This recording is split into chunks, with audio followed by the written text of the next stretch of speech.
घाँस काट्ने मेरोतिर आइसकिएको छ। अब घाँस चाहिँ मैले यो एरियातिर काट्यो। पवन राईको ब्याग आइदिनु। अबको मेरो ड्युटी भनेको चाहिँ आज गोरु गोठाला हो। कुदेर कहाँ पुग्छ त्यही भएर यो गोरुहरूलाई अलग अलग बनाउने हामीले निर्णय गरेको छौँ पछिल्लो समयमा। सो केटाको गोरु यतापट्टि हुन्छ, मेरो गोरु यतापट्टि हुन्छ होइन। यो गोरुलाई चाहिँ एक दिनै पर्ने भएको छ, साह्रै चढ्दैन त गोरु। आज दुईजनाले मजाले हेऱ्यो, यसको पनि छुट्टी थियो। आज त्यो छुट्टीको कारणले गर्दाखेरि दुईजना गोरु कहाँ चुस्नु खोज्दैछ ड्याम भेट्छस् है बाँधेर अहिले।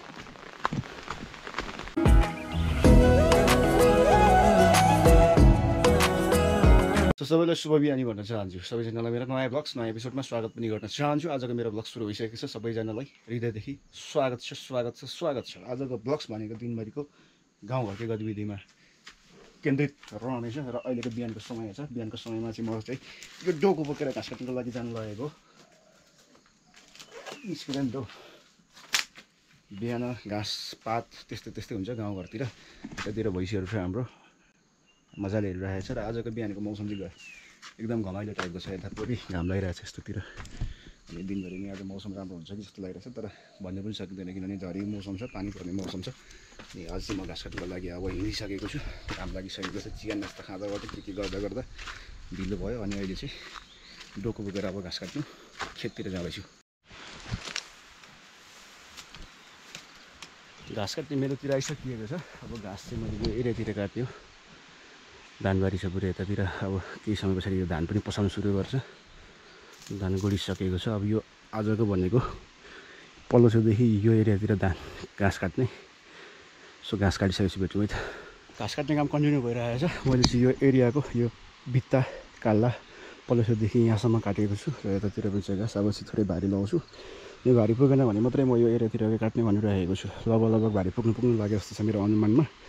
अब यो घाँस चाहिँ भारी लगाउँछु। फाइनली भारी पुग्यो आजलाई। पवन राईको ब्याग आइदिनु। भारी घाँस पुगिसक्यो। चप्पल चिप्लो छ, बाटो चिप्लो छ। कताबाट जाने भन्ने कुरा यता पर्तिरबाट जानु पऱ्यो। म चाहिँ बिहानको एक चरणको ड्युटी मेरो आजको घाँस काट्नु सक्यो।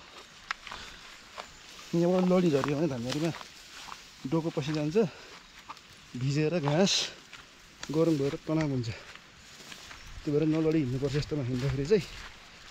तर यो आँठा लगाउने म यो आँठा राम्रो लगाएको छ। आँठा एउटा बाइक कुदायो भने नि कुद्ने खालको आँठा छ त।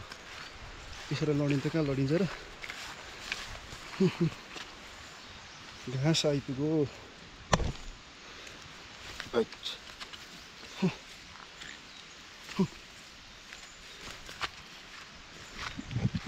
बिहानको ड्युटी सकिसक्यो। अब चाहिँ आज पनि दिनभरि घाम लाग्छ भनेर सोचिरहेको थिएँ। बिहानको मौसम हेर्दाखेरि घाम नलाग्ने भयो आज पनि। अब झरीहरू कि पनि हुने थियो, खासै पानीको आवश्यकता पनि थिएन जस्तो लाग्छ मलाई चाहिँ। दसैँ यस्तै हो नि, हिलो दसैँ हुन्छ। दसैँ आइसक्यो। हाम्रो चाहिँ टिका सिका लगाउने चलन छैन यता घरतिर, खान्थे पिन्थे मात्रै हो।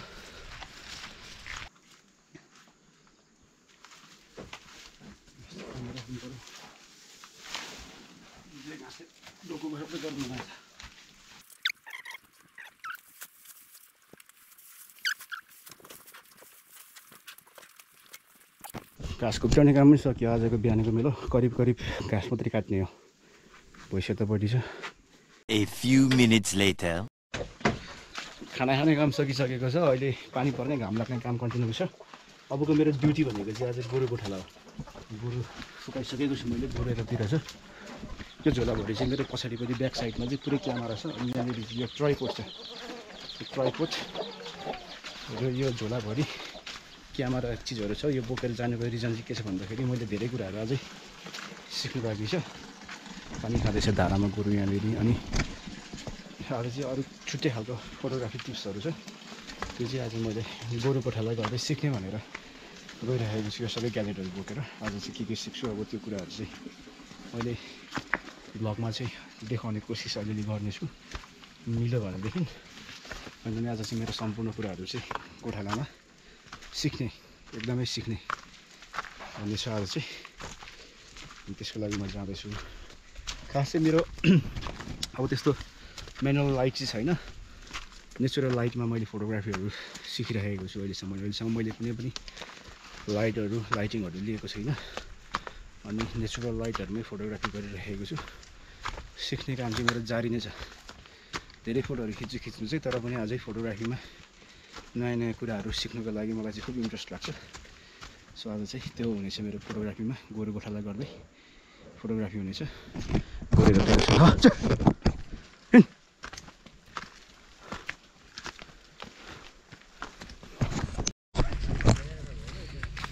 यति बेला दिउँसोको माहौलमा गोरुहरू थपिसकेको छ। एकल गोरु थपिएको छ हाम्रो कविन्द्रेको पर्तिर। यो गोरुहरू एक ठाउँमा राखेको जुधेर मरेर कुदेर कहाँ पुग्छ। त्यही भएर चाहिँ यो गोरुहरूलाई अलग अलग बनाउने हामीले निर्णय गरेको छौँ पछिल्लो समयमा।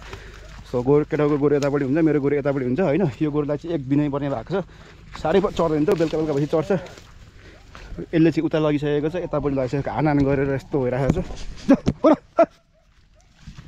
आज बिदाको दिन परेको कारणले गर्दा सबैजना हामी उरतिर पर्तिर तलतिर मासतिर छौँ। यता हाम्रो रवि सरले पनि सोला काट्दै हुनुहुन्छ। के को लागि सोला काट्नु भएको तपाईँले खास यो सुँगुरको लागि?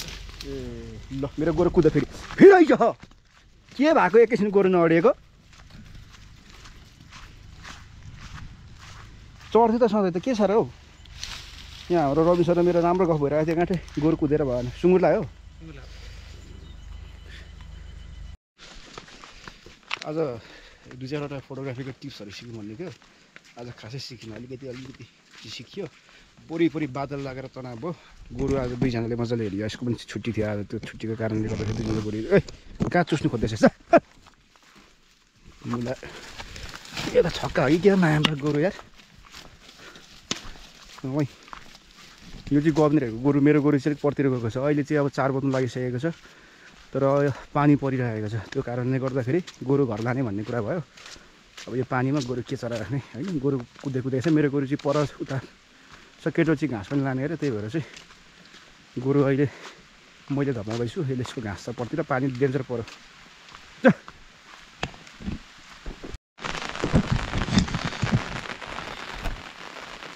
मेरो गोरु देखिन्छ त्यता। मेरो गोरु चाहिँ पर गइसकेको छ अरे।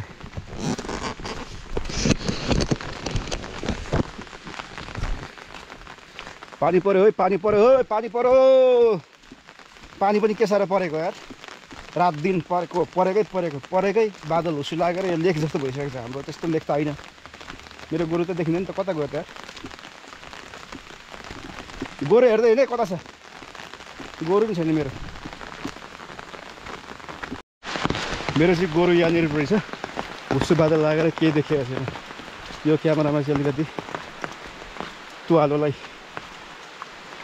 तुवालोको नोइजलाई चाहिँ डिएक्टिभ गरेर राम्रै आइरहेको छ। तर एकदम आँखाले हेर्दाखेरि चाहिँ त्यति राम्रो भ्यू देखेको छैन। चारवटै गोरु भेला भइसकेको छ। त्यो टोके चाहिँ घाँस काटेको छ अरे, यहाँ पर घाँस लिनु लागेको छ। त्यो चाहिँ यताबाट अहिले घाँस लिएर आउँछ। म गोरु लाँदै गर्छु। पानी परेकै छ यार। आज दिनभरि पानी परेर तनाव बनायो। खेद अहिले पर्खे त। तारे ल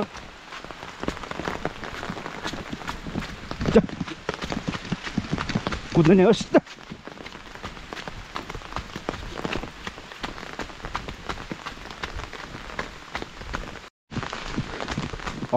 तारे ड्याम भेट्छस् है बाँधेर अहिले।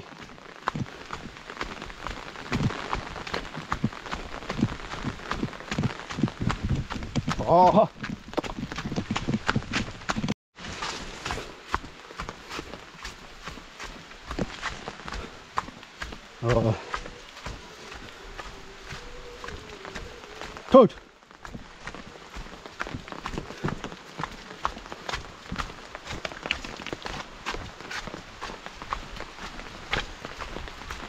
Tot.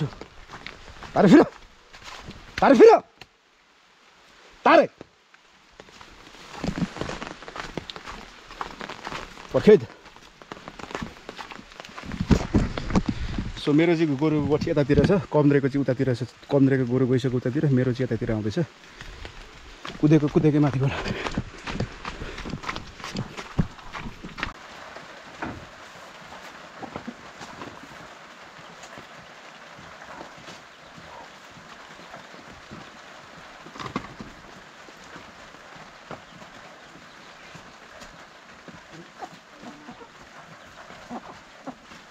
सो फाइनली गोरु बाँधिसक्यो। अब खास काम चाहिँ मेरो के छ भन्दाखेरि यस पछाडि दिक्कलमा केही प्रोग्रामहरू छ, जानुपर्ने थियो। पानी पऱ्यो भने चाहिँ जान्न, पानी रह्यो भने चाहिँ जान्छु, किनभने पानी पऱ्यो भने बाटो एकदमै खत्तम हुन्छ नि त, त्यही भएर रिस्क बढी हुन्छ।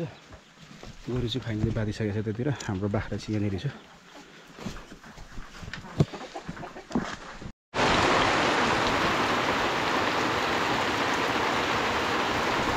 पानी डेन्जर पानी परिरहेको छ। सो आज दिक्कल जानु पऱ्यो भनेको थियो मेरो एउटा कामले गर्दाखेरि, तर दिक्कल चाहिँ आज म यस्तै पानी पऱ्यो भने चाहिँ जाँदिनँ, किनभने एकदमै अफरोड बाटो छ। अफरोड बाटोमा यस्तो पानी पर्दाखेरि एकदम खत्तम हुन्छ होइन। अनि दिक्कल चाहिँ यहाँभन्दा पारी यतातिर पर्छ, तर कुरे लागेर पुरै हुसे लागेर केही देखेको छैन। यतातिर चाहिँ पानी परिरहेको छ, डेन्जर पानी परिरहेको छ। सो म यतातिर छु। अब यो पानी रहेन परेन परिरहेको भन्ने जान्न। अब रह्यो पनि अब बाटो बिग्रिन्छ नि त, बाटो बिग्रिसकेको छ। त्यही भएर आज चाहिँ म नजाने भन्ने अब प्लानमा बसिरहेको छु। त्यही पनि हेरौँ, अब बेलुकाखेरि अझै मजाले उग्रिनु पनि सक्छ होइन। मजाले उग्रियो भने जान्छु, तर होइन भने उग्रेन, मजाले उग्रेन भने चाहिँ म जाँदिनँ। दिक्कत लाग्यो चाहिँ एकदम डेन्जर पानी परिरहेको छ, कसरी जाने यस्तोमा।